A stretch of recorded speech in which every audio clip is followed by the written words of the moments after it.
we have a little over 7,000 full and part-time students. Our campus is spread throughout about a dozen buildings in downtown Boston, and truly our campus is the city. We do have 4 residence halls, and those house around 1,200 undergraduate students. And so a significant number of our students are commuter students, and that has historically always been the case. Residence halls are actually a relatively new sort of feature at the university. Um, we also have a small campus in Madrid, Spain. Um, Suffolk has a pretty interesting and somewhat unique history too. Our founder, Gleason Archer, came from rural Maine, and he worked really hard to support his own law school aspirations. And he was incredibly fortunate in that he met a benefactor who paid for his education and asked only that he pass along his generosity to others. And so Archer took this advice to heart and in 1906 began teaching law out of his home in the evenings so that students who needed to work during the day could actually have the opportunity of getting a law education. Um, in some ways, I was kind of joking about this the other day. He was truly a man ahead of his time. Little did we know that all these years later, Suffolk faculty would once again be teaching out of their homes. Um, so my hope for today is, what I want to do is share some of the lessons that I've learned about how business continuity can work best to ensure that the educational mission of the university continues to be fulfilled during a disruption of any kind. And my experience with this at Suffolk has shown me the importance of partnering with our colleagues on the academic side of the operation and understanding how to make our work more relevant to them. By incorporating their perspective, their experience, their needs, and even their language, we were able to develop a continuity of learning policy and plan that has been effective so far. And it unfolded in ways that I didn't expect, but it grew out of the connections that we made across the university. So this process has also helped me realize that there's a need to address continuity at multiple levels, at the university-wide level, at the departmental level, and at the individual faculty, course, and student level. And so as I go through this presentation, I'll take you through a timeline of how that work unfolded and evolved, and I'll call out some key lessons that I learned, sometimes stumbled into along the way. I do have a lot to cover, and I definitely encourage you to put questions in the chat as we go, and then we can get to them at the end if that works for everybody. So as both a new professional in business continuity and as an institution just getting started with continuity planning, the question of where to begin loomed really large for me. And I'm sure that that's a question that all of us who've had to get a business continuity program going have grappled with. I'm not sure that there's any specific correct answer to this question, but I did benefit from advice given to me by others in the field that I reached out to when I first started working in this position. Following that advice, I initially began by reaching out to each of the departments that are represented on our incident support team. And that includes departments like our police department, facilities, environmental health and safety, the dean of students, and many others. And through that, I quickly found out just how important and helpful it would be to focus some of my initial efforts with our ITS department in particular. With so many departments relying on ITS and the services that they provide, it was really a natural place to begin. And time has just sort of told me that that was a really good choice.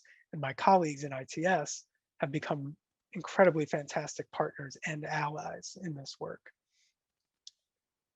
And while the departments on our incident support team represented key operational areas of the university, it felt like I was missing something important. And that something was the academic and instructional aspect of what we do as a university.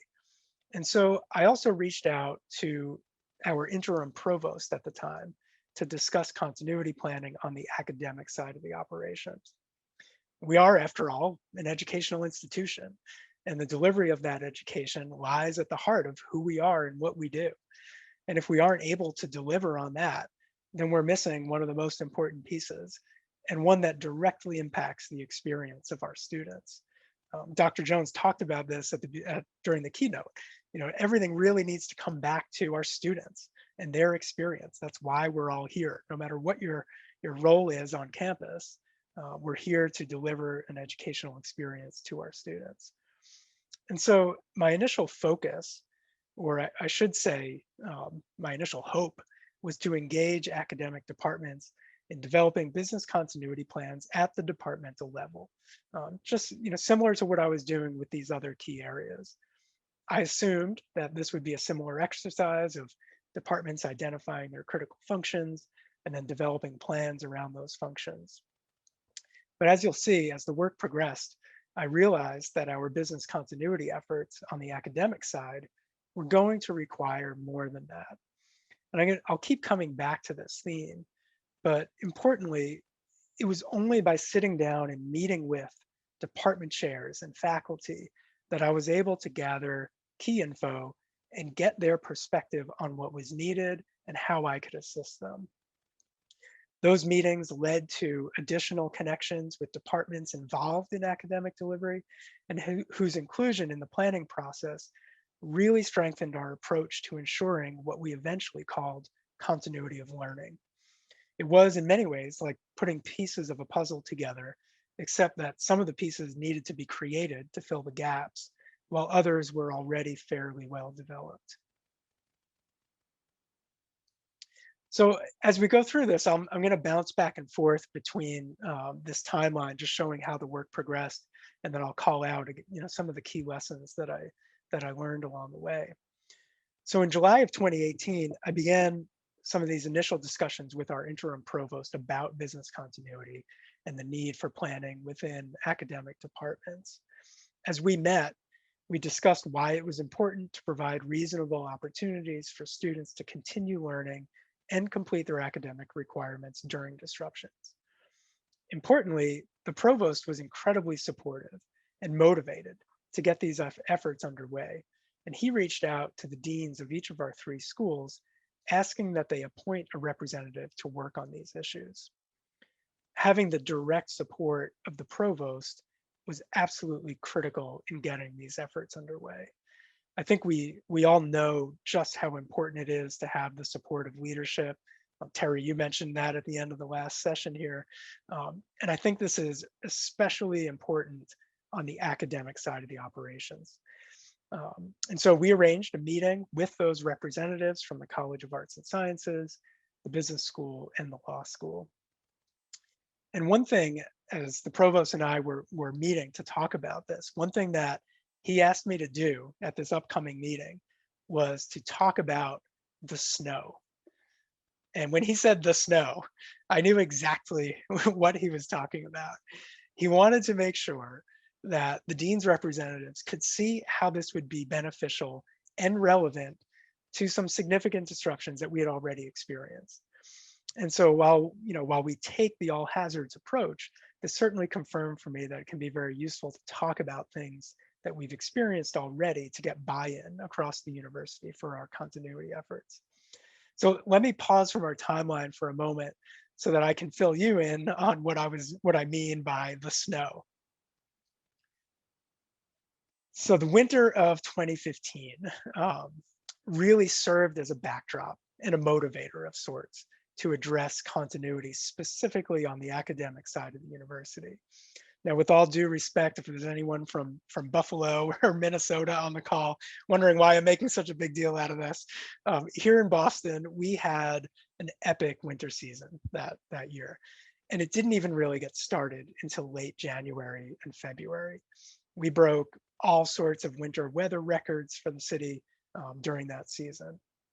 In a 23-day period, starting on January 23rd, we got 7.5 feet of snow in those 23 days. And it stayed really cold throughout the entire month. We had 28 consecutive days with low temperatures that went below 20 degrees. Between January 20th and March 3rd, there was not a single day that went above 39 degrees. So 43 consecutive days of 40 below weather, which basically meant that all of this snow, this 7.5 feet plus of snow, was not going anywhere. Um, and the timing of these storms really threatened our ability to provide instruction in person. We started the semester off with 3 straight Monday storms, and the response was pretty inconsistent in regards to what was happening in regards to instruction on those days. And the winter weather wasn't just disruptive to our operations. So many of our students and employees rely on public transportation, and this winter was an absolute nightmare for our public transit systems, particularly rail and subway. Aging equipment failed, crews struggled to clear tracks, and delays and cancellations became routine. The number of 3-hour train trips that I had that winter is something I'd like to forget, and hopefully not experience ever again. By February 9th of that year, the city of Boston had already spent its entire snow removal budget of $18 million. It became affectionately, maybe not affectionately, known as Snowmageddon. And this was a season that will not soon be forgotten. So since the snow wasn't melting, the city had to had to create these snow farms um, all around the city of Boston. There were about a dozen of these. The most infamous was this pile in the Seaport district that eventually reached 75 feet in height at its peak. Um, so the mayor of Boston even started a contest to see who could guess the date that this pile of snow would eventually disappear. So I'm gonna put this to you all for a moment here and ask you to put your best guess in um, as to when you think this snow pile. I just revealed the answer. When do you think the snow pile finally disappeared? You can throw your answers in the, I don't know, you can throw them in the chat there and see if anyone has any guesses, or maybe I already spoiled it for you. Um, so this pile of snow did not disappear until July 14th. So yeah, it stuck around and stuck around and stuck around. There was one that my train actually used to go by each day to work, and it was just sort of an abysmal scene of snow and salt and debris and, and whatever else got scooped up by the plow trucks at the time. But it was really something to see.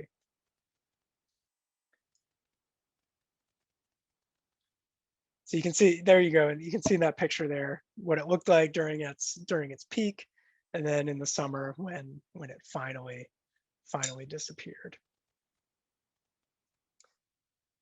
So one of the key lessons here that I picked up on early on was that by drawing on this experience, which was still a relatively recent memory for us, and one that directly affected our ability to provide instruction, it highlighted the need to begin continuity planning within. It highlighted the need to begin continuity planning within our academic areas, and this takeaway of utilizing relevant experience and disruptions to demonstrate a need for action. I'm sure this isn't anything new to anyone. This isn't news to you. I'm sure you probably all do this. But I think it's also really important to consider your particular audience when highlighting some past experience. Some disruptions or some events are more disruptive to certain areas than others. This one resonated in a particular way with our academic departments and our faculty. Again, of course we take an all hazards approach here, but we often need that hook to get people to buy into the process, to see why it should be important to them. And this is where tapping into that past experience can be helpful. And what made this particular event or series of events so relevant to our academic operation was the timing of it. Like I said before, our Monday and Tuesday classes were disproportionately affected, so that there were some once a week classes that went almost a month without meeting in person. This was a serious problem, and it was a huge challenge at the time, and it stood out as an example for our faculty as to why continuity planning was important. I often find when I talk about continuity planning with departments, they sometimes instantly in their minds go to these sort of massive one-time event disruptions. But I think that it can be really helpful to talk about some of the more typical and sometimes routine disruptions, the things that we know we will face, such as weather disruptions or a staff person on leave. With faculty, it's not uncommon that they may travel during a semester to present at a conference somewhere, or for research purposes. How do they plan for that? Can they utilize continuity planning best practices to help with that kind of planning? This shows that this work is useful all of the time and not just when there's some kind of rare event. As sort of an aside here, um, obviously we're all experiencing a disruption of pretty epic proportions right now with COVID-19, and that may have served to elevate your work in some instances over the past year. Uh, in some ways, I think a challenge that comes from this particular moment is to get folks to see beyond the pandemic and to consider other kinds of disruptions. At the same time, this current environment does also present some opportunities. Shifting to remote teaching during a disruption no longer represents the huge operational and cultural shift that it once did, even just a year ago. So in many ways, this is a really good time to document all of the lessons learned from this past year and consider how they can be used moving forward.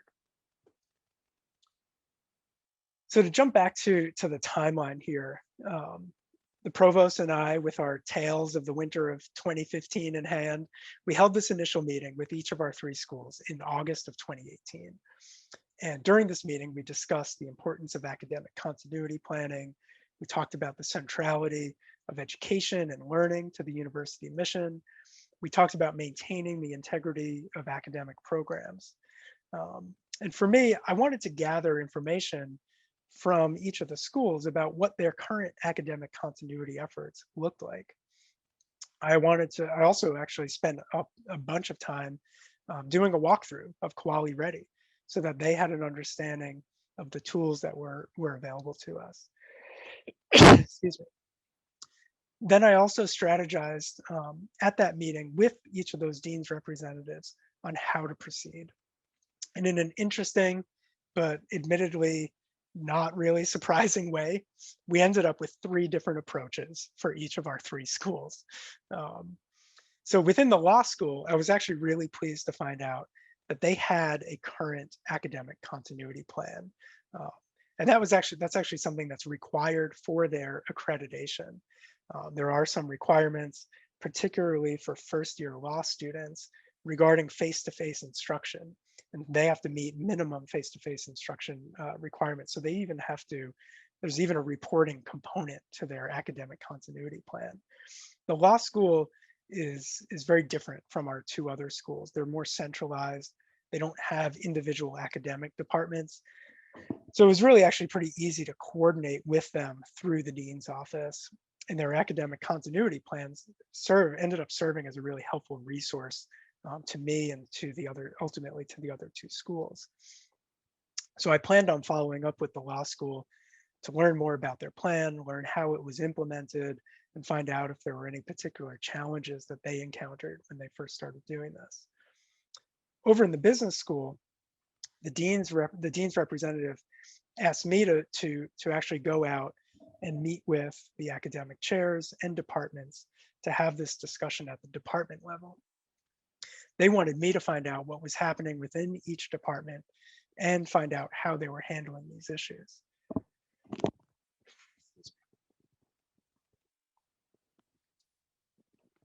And then in our College of Arts and Sciences, they wanted to take a different approach. So the dean's representative said that they would meet with all the department chairs, and then I would meet with the dean's office to assist them in their departmental planning process. So this was really not what I was expecting going into this meeting, but because we all had the same goal in mind, it worked. It was fine with me. And that brings me to the next takeaway here.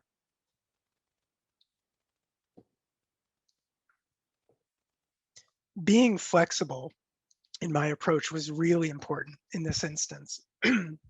If you can, be flexible where you can be and where goals align. there's certainly a degree of autonomy that each of our schools maintain, and they do operate in different ways, and that's fine. And being able to adapt to their unique approaches has really helped move this along. It doesn't have to be one size fits all, and I think that you can gain additional buy-in by demonstrating a willingness to adapt to the particular needs and considerations of your academic colleagues. One thing I want to note here is that at this point in the process, I was still very much in the mindset of working at and tackling this at a departmental level within each of the schools. So back to our timeline here, in the fall of 2018, following that initial meeting with the representatives from each of the schools, I followed up with a meeting with the law school dean's executive council, and I started meeting with the business school department chairs, and in some cases, the entire department. I would often just get invited to a department meeting, and that's where I would talk about continuity with them. At this time, I also happened to meet with our media services department because of their position on the incident support team, and I was still working my way through those initial meetings. Back then, at that time, media services also included instructional technology, which ended up being really helpful. So it was at these meetings that I really started to gain some insights into what challenges existed beyond my own initial impressions, and how multiple departments played key roles in informing the process and my understanding of the different challenges that were at hand here. Instructional technology and media services were incredibly helpful in that regard. And they ended up helping me make another connection to a key department later on. They helped me better understand some of the technology related issues that were connected to this idea of academic continuity, things related to our learning management system, faculty connectivity, equipment, and more. And because of their experience working closely with faculty on their technology and media related needs, they shared some really important insights with me about potential challenges to academic continuity efforts. Some of the things that they pinpointed for me were faculty knowledge and culture. So in their minds, we needed to do more to prepare faculty to utilize the tools that were already available to them. And from their perspective, they saw this essentially as more of a cultural problem. We had a lot of tools already available, but we needed to shift the culture in terms of a willingness to embrace them and use them. We wanted to embrace online teaching tools. And when I say that, I mean everything from how we do grading to how we deliver instruction. And not just for the sake of continuity planning, but simply from the standpoint that knowledge and proficiency with these tools can make your day-to-day life better. So they stressed making this relevant to faculty, getting buy-in from faculty. And I think one thing that probably seems obvious is, our experience this past year has certainly helped to address this issue to some degree. Proficiency with online teaching is vastly different, probably at all of your institutions, than what it was 1 year ago. And that will certainly help us all move things forward in this regard.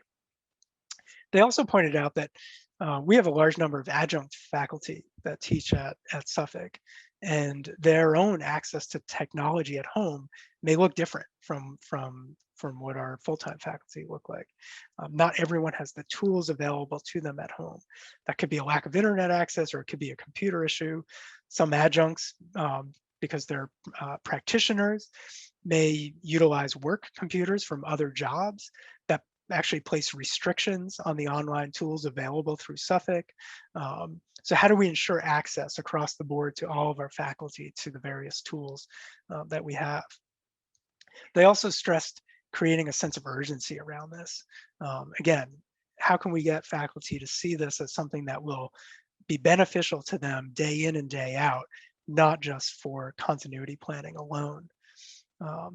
Another big piece, faculty participation and training and regular use of technology tools. That's related to that first point about this culture shift and proficiency. We needed to train more faculty on the tools available to them, and increase the use of those tools throughout the year. Training isn't enough. You need to practice it and actually utilize it. We don't want to wait. Ideally, we don't want to wait for a crisis for faculty to begin using these tools.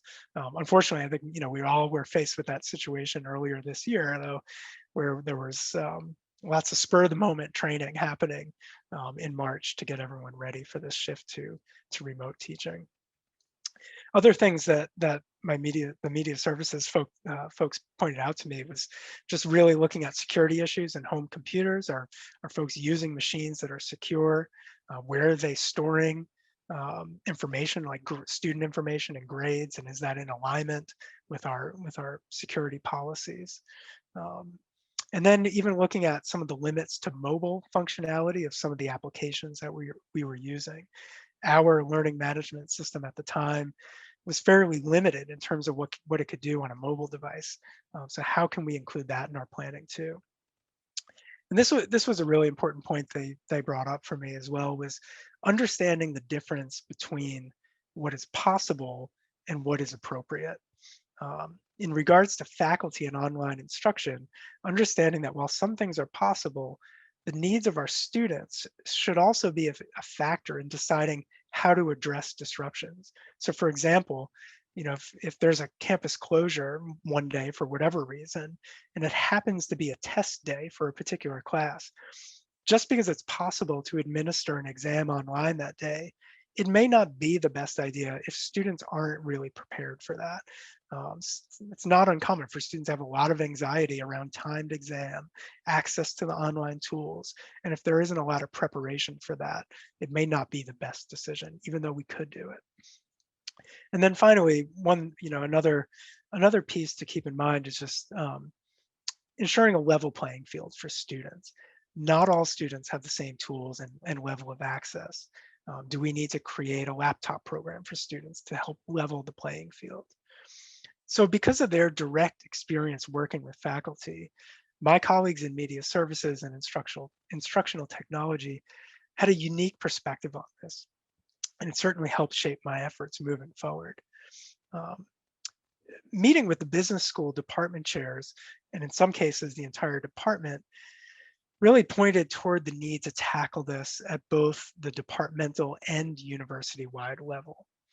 So as I met with business school chairs and departments, I found out that there was actually a desire for more clarity coming from the university about how to define expectations during events like snow days and other disruptions. Um, Actually, back in 2015, anytime the Patriots won a Super Bowl or the Red Sox won a World Series, which was happening pretty frequently back then, the parade would come right through the center of our campus, and it would make movement nearly impossible. Um, it was actually really disruptive, and as someone originally from New York, I took no joy in any of this. Um, there were certainly efforts being made at the time to make up classes and provide alternatives to cancellations, but it varied quite a bit from department to department. That's what I found out through these conversations. And one of the things that happened as a result of that was that it made it difficult for students to know exactly what was expected of them on those days. So I don't know that there's often a strong desire for more policies or more top-down communications, but this was one instance where there was, because it directly affected the ability of faculty to accomplish what they want to accomplish and do what they do best, which is teach. And it's not just about there being clarity for faculty and what's expected of them. If students aren't getting a clear message about what is expected, then the efforts fall apart. Um, and so I learned that I needed to broaden my thinking on this to take an institutional as well as a department-based approach. It wasn't what I expected to hear, but it provided an opportunity to take on an important issue. And the fact that this generated from my meetings with department chairs and faculty, rather than coming just from me or from the provost, gave the effort that much more credibility. So that brings me to this next lesson that I want to highlight here. Uh, be ready to address needs that are brought to you and incorporate the perspectives and needs of those that you're working with. By doing that, that can result in both a better process and a better end result. So each time that I met with a department chair or a department director, I learned something new. And usually those lessons broadened the scope of what I was trying to accomplish and pointed me in specific directions to find answers, to ask further questions, and make additional connections. The reality, I think, of the way that higher ed functions is that there are just so many connections and interdependencies. It's impossible to fully understand things unless you branch out and meet with all of the stakeholders, or at least as many as you can. Along the way, things may be revealed that you weren't aware of or even thinking about, and that was certainly the case for me. For me, one of those revelations was that we needed to address the issue of academic continuity, not just at the department level, but also at the institution level. This was a need, again, identified by some of our department chairs and faculty, and we needed an overarching plan to provide clarity and guidance across the board. And that overarching plan or policy was critical because it would inform what departments and then ultimately what individual faculty and students would do during disruptions. So these would be complementary efforts. And really, it was necessary that those efforts work in tandem with each other. Without a plan for how an institutional policy is implemented at the level where it shows up, in this case with faculty and students, then it becomes just another document on the shelf. All right, so back to the timeline here. So now we're getting into spring of 2019, um, and this was a moment where something really important for me happened. So I met with and began working with our Center for Teaching and Scholarly Excellence. I'm going to refer to them as CTSE from here on, and it was really fortunate that I connected with them when I did. The director of CTSE had actually just happened to meet with the instructional technology staff soon after I had met with them. And the topic of academic continuity had come up in their conversation. And so the director of CTSE reached out to me to mention that they had actually been doing some work on what they called continuity of learning in response to the experience of the winter of 2015. And in response to that, they were trying to put together resources for faculty. They had put some of that online on the university website, and they'd even run a few workshops on it. And although, I think interest and attendance at some of those workshops was a little bit spotty at the time. So what this represented for us was a real opportunity to support and amplify our work together. So as with most success stories, there's always some good fortune that pops up. And this was absolutely one of those moments. At best, I at least had the awareness to seize the moment, but I certainly can't and don't want to take any of the credit for the work that CTS had done and continues to do to this day. But I think that's often the case for the role that we play on our campuses. We don't need to be the subject matter experts, but when we can identify continuity challenges and then connect our resident experts to those challenges, that's where we can get a lot done and where we can be really effective in our roles. So it was this particular partnership that helped me understand how to approach this work in a way that would make it even more relevant and valuable to our faculty and our students. So the lesson I want to just call out here is that, words matter. Um, Business continuity, academic continuity, continuity of learning. I've used all of these phrases so far. Similar to using particular past experiences or events to make your continuity efforts relevant, using relevant language is helpful too.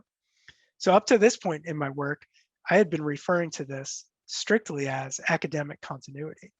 My colleagues in CTSE suggested continuity of learning. I wouldn't have come up with this myself. Using continuity of learning places learning at the center, and it implies an important role for both faculty and students on this. And then it becomes more than just the delivery of classes, but it centers on the actual learning outcomes and the whole point of education. This is far more meaningful language for our faculty and for our students. Being purposeful with the language I was using helped communicate the importance of this work why we were doing it, and it helped generate buy-in from faculty. So this is actually a screenshot from the CTSE website. Um, and you can see this idea of meaningful language in action. My colleagues in CTSE would often say to me, let's look at what the science of learning tells us about continuity. What happens for students when there are interruptions to their learning process? We needed to be clear about how this benefits faculty and students. From the perspective of the faculty, this will help them meet their own goals for their teaching and their course. And as you can see here, it suggests that students also have a role to play in this and that they will benefit from continuity of learning. This is all part of the idea that language matters, and being able to connect with faculty in a way that makes sense to them. It just helped to move this along in a way that I wouldn't have done if I didn't get this input from CTSE. So back to our timeline here. Now we're moving into the summer of 2019. With the support of the provost and the assistance of my colleagues in CTSE, we set out to draft a continuity of learning policy for the university. And as we did this, we had some ideas in mind. First off, we wanted to keep it simple. We wanted to provide helpful guidance. We wanted to set some clear expectations. We wanted to connect faculty to resources and suggest options to them, but we did not want to prescribe things too much. That would not work. We knew that wouldn't work. We wanted to demonstrate that a normal aspect of good teaching practices is for all instructors to prepare course syllabi in a manner that supports continuity of learning. We wanted to improve university communications to include information instructing faculty to implement their continuity of learning plans during disruptions and direct faculty to resources. And we wanted to emphasize the need for faculty to communicate with their students about plans during closures and delays. So I created the first draft of the policy, and then I relied heavily on my colleagues at CTSE to refine it. Of course, we also worked with the provost and eventually shared the draft with each of our academic deans and associate deans for additional feedback, which we incorporated into the final policy. One key suggestion was to include some language regarding continuity of learning into the university's syllabus template. This was a fantastic suggestion, and that has happened since then. And what that does is that it asks faculty to communicate the continuity of learning plan with their students at the start of the semester. This is a really key element. And this is where we see that third level of continuity efforts. If the policy sets the tone for the university and the department plans address other key functions of academic departments, it's here at the faculty, course, and student level that we see the university-wide policy come to life. So over the next few months, we worked to finalize the official adoption of the policy. It was delayed a little bit because we actually had a new provost coming on board. And so it took a bit of time, but eventually the policy was adopted. Now, moving into the fall of 2019, what we needed to then do was make sure that we were communicating this out to everyone. So the policy got communicated out to faculty via the provost, the deans, and department chairs. And then eventually, we needed to refine the way that the university communicates to our community during campus closures so that it aligned with the continuity of learning policy. And I'll talk about that in a minute. But let me just talk a little bit about, so what's in the policy? We really largely did what we set out to do. It's a simple document. It's not even 2 pages long that clearly states that learning should continue during disruptions. It distinguishes between campus closures and class cancellations. And if you think back to that slide that I showed you at the beginning from the winter of 2015 with those messages from the university, many of them said that classes are canceled. That kind of language gets confusing if you're expecting that learning continues, and particularly if some faculty are choosing to conduct their class online during a disruption. So according to our policy, a cancellation of classes means that classes do not take place either on campus or through the implementation of a continuity of learning plan. For example, if there's a widespread power outage, that might result in a cancellation of classes if it's determined that there's not a reasonable expectation for students and faculty to be able to communicate and access materials online. The policy also clearly states a need for continuity of learning plan for each course. And finally, it included suggested action steps, and perhaps most importantly, connects faculty to resources so that they can successfully implement continuity of learning plans and tailor those plans in a way that works best for them. I know I've said this several times, but I think it's worth repeating. We wanted to ensure that the learning continues, but leave the details to our faculty. CTSE has developed a wealth of continuity of learning resources that are really what I see as the companion piece to the policy. Most of those resources are available online for faculty, and later we'll share the link to their website here. Having those access to those resources was important before COVID. And I think as we've all seen this past year, it has been absolutely critical for faculty as they've had to adjust to remote teaching. Our CTSE has developed everything from just-in-case and just-in-time lesson plans to tips on how to prepare students to use online tools. They also include continuity of learning information during orientation sessions for new faculty, and they still conduct workshops available to all faculty on continuity of learning. The CTSE has also produced a checklist, a continuity of learning checklist that is incredibly helpful. It's broken down into different areas, focusing on course resilience, activity design, student preparation, and other faculty support that can direct them to ITS and media services and so on. It's really an invaluable document. And I guess one thing I just want to emphasize here is that if you haven't gotten this already, I cannot say enough about how important my connection with CTSE was in this work. If your campus has a similar department, they can be among your best allies in your efforts to address academic continuity. So one thing that I mentioned a little bit ago was the issue of communications. The development of the policy pointed out that we needed to be more consistent and clear in the language that we were using, announcing closures and cancellations. It's one thing if the policy makes that distinction between a closure and a cancellation, but if our communications the community-wide communications don't match the policy, then we potentially create confusion. So with that in mind, I got together with our VP of Communications, the provost, and our emergency manager and police chief, who typically work together on closure decisions to draft consistent language for communications during disruptions. We even created a template that addressed different kinds of scenarios, such as delayed openings and early closures, which historically created all sorts of confusion on our campus. We would often get questions, well, what if a class starts just prior to a delayed opening? Or what if a class has started already and an early dismissal cuts into that class time? So these were all questions that we addressed through the communications plan and through these templates that we've developed. Each template has a pre-written subject line that states information about a closing, delay, or dismissal, and then also clearly states the status of continuity of learning.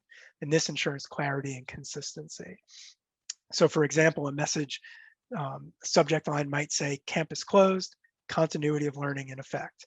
And then within the body of the message, there will be more detail and instruction for everyone.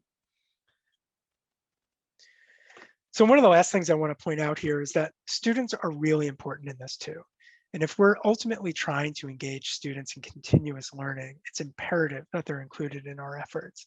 One of the biggest reasons why it was important to us to include continuity of learning in the syllabus template is that it makes this part of that conversation that faculty have with students early on each semester.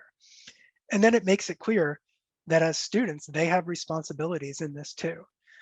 As with most things, education, training, and resources are critical. We saw this certainly again in March as we shifted to remote learning.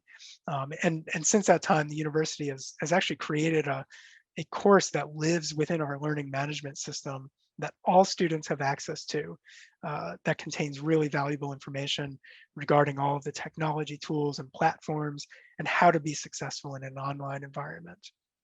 And I think, one thing to say about students, if students were already increasingly getting used to online learning, and the idea that, well, using the example from before, that a snow day did not mean a total day off, that's certainly the case now.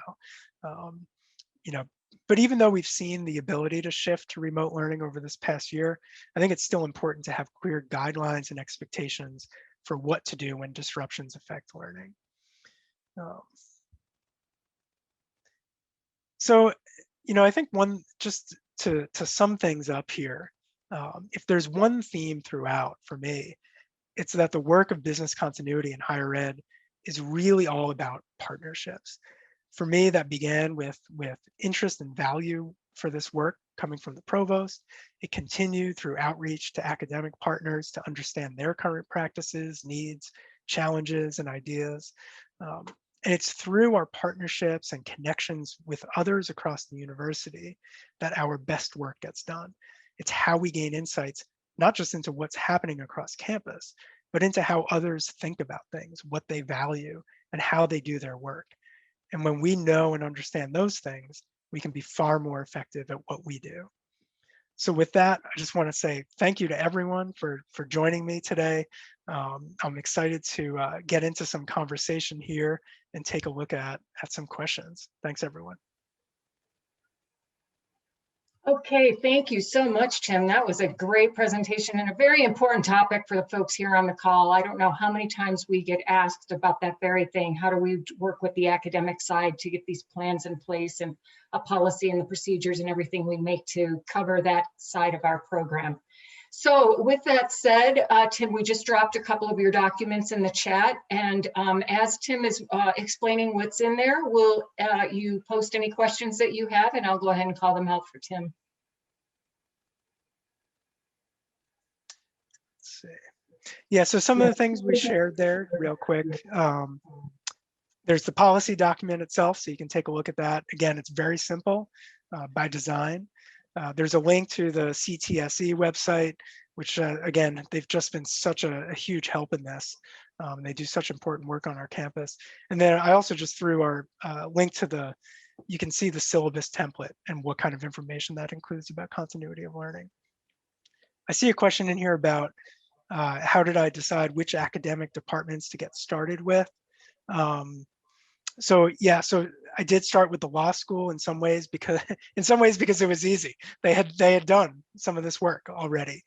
So it was actually a great opportunity to look at what they had done and what they had produced in terms of a continuity plan. Again, kind of specific because they really needed that for their accreditation, which was different from our two other schools. So, even thinking about like the idea of a reporting mechanism anytime a class needed to be canceled, that was not going to be part of what we could do with the business school and the College of Arts and Sciences, but it was a great place to begin. But in terms of arts and sciences and the business school, there was not really like a specific plan in terms of which academic departments to go to. In the business school, it was sort of whoever responded to me first. And then in the College of Arts and Sciences, again, I sort of worked through the dean's office. So the dean's office worked with the department chairs, and then I worked with the dean's office to coordinate their planning. Good question. Any other questions out there?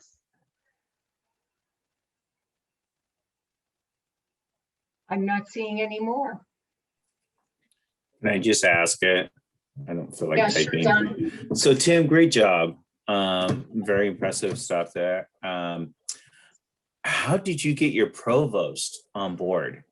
I mean, my provost just seems to say, well, we could try to do this, but we have our faculty union who is pretty much stonewalling anything. And I guess he's just not wanting to go up against them on some of these issues. Don, I think to be totally honest, I think I was more lucky than anything. I was super fortunate to, one, I already knew the provost, so I had a good relationship with the provost at the time. And two, this was of genuine interest to him. And I think, partly though, that was because of what we had been through with that series of snowstorms that was really threatening the sort of academic integrity of some of our courses that hadn't met for such a long period of time. And so, you know, it admittedly was not a huge lift for me to get that buy-in. You know, the one thing I'll say now, though, is that having gone through what everyone's gone through this past year, this is in some ways your winter of 2015, potentially, right? We've seen how disruptive events can be. And now folks have the experience doing it, though. So I think, you know, in some ways, if you were to try to tackle this now, folks might look at this a little bit differently.